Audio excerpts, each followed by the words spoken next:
Ciao a tutti, oggi con me ho l'ACER Iconia P10 e voglio mostrarvi come cambiare la risoluzione video o la dimensione del video su questo dispositivo. Iniziamo aprendo l'app della fotocamera. Attualmente siamo in modalità foto standard, passiamo a quella video e accediamo alle impostazioni. Saranno nell'angolo in alto a sinistra, quindi facciamo tap qui.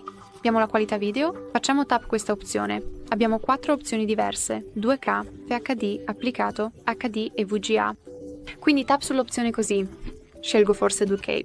E come puoi vedere la qualità video è cambiata, il che significa che d'ora in poi il tuo dispositivo utilizzerà la qualità scelta mentre registra un video.